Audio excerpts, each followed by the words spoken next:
Վերջին զանգ սերիալում շատ հեշտ է կյանքին նայել ծանր ու լուրջ հայացքով, բայց ահավոր բարդ է, երբ կյանքի ամենածանր ու ողբերգական պահերին ստիպված ես նայել նրան ցինիզմով, պարզապես դիմանալու համար։ Իսկ երբ այլ ելք չկա, երբ բոլորը քեզանից երես են թեքել, երբ ճշմարտությունը քեզ է ճնշում ներսից, միակ ճանապարհը դառնում է ժպտալու քողի տակ ապրելու փորձը։ Հենց այս սահմանագծին է հիմա կանգնած Միքայելը փակուղու մեջ, իր իսկ փորած փոսի մեջ։ Այն փոսի, որը սկսել էր փորել դեռ 25 տարի առաջ ու շարունակում էր խորը դարձնել մինչև այսօր։ Նրա կենցաղը դարձած է վիրավորելն ու նվաստացնելը։ Աննային, ով հավատարիմ է մնացել իրեն նույնիսկ ամենածանր պահին, Միքայելը ոչ միայն չի պահպանում ու չի գնահատում, այլև պիտակավորում է, ստվերում, իբր նա ու Սոսը սիրեկաններ են։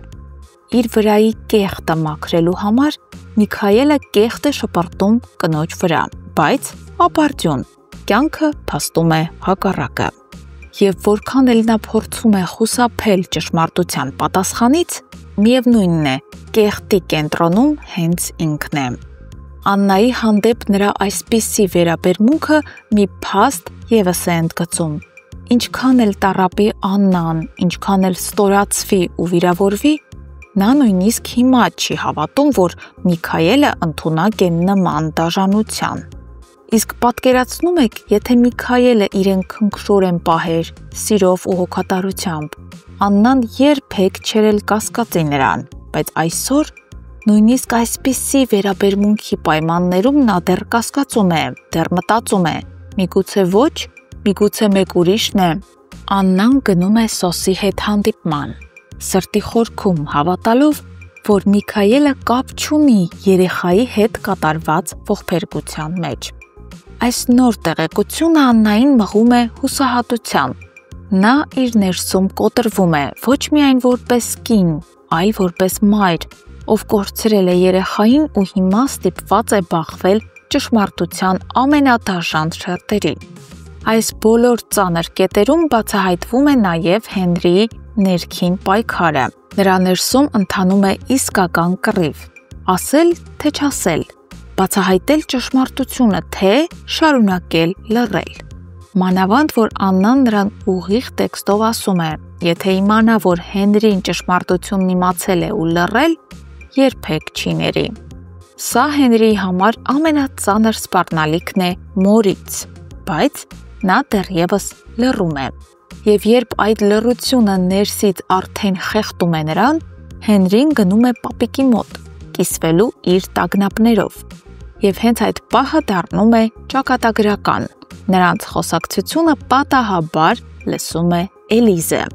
Այդ պահից սկսած ճշմարտությունն այլևս միայն Հենրիի գաղտնիքը չէ։ Այժմ այն գիտի նաև Էլիզը, եւ սա շատ բախտորոշ պահ է,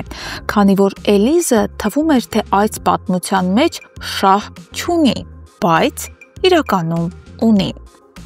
Ահա թե որն է նրա շահը։ Նա այս գաղտնիքն օգտագործելու է շատ հստակ նպատակով՝ կանգնեցնելու Հենրիի ու Անգելինայի միավորումը։ Նրա պլանն արդեն հստակ է։ Նա պատրաստվում է անձամբ պատմել Անգելինային ճշմարտությունը, ոչ թե հանուն արդարության, այլ որպեսզի Անգելինան իմանա, Հենրին իմացել է ճշմարտությունը ու լռել։ Եվ դրա հետևանքով ոչ միայն սրտով, այլ նաև խղճով չկարողանա մնալ Հենրիի կողքին։ Բայց սա դեռ ամենը չէ։ Էլիզը կարող է նաև պատմել ճշմարտությունը Աննային, այս ամենի վերջնական պայթյունը ապահովելու համար։ Այսպիսով, ճշմարտության շղթան սկսում է աստիճանաբար բացահայտվել։ Բայց դեռ հարց է, դա կբերի ազատություն ու արդարություն, թե նորից ցավ, կորուստ ու նոր պատերազմ։ Հարգելի հետևորդներ, Էլիզը սկզբում ում կպատմի ճշմարտությունը ըստ ձեզ, Անգելինային թե Աննային, գրեք մեկնաբանություն։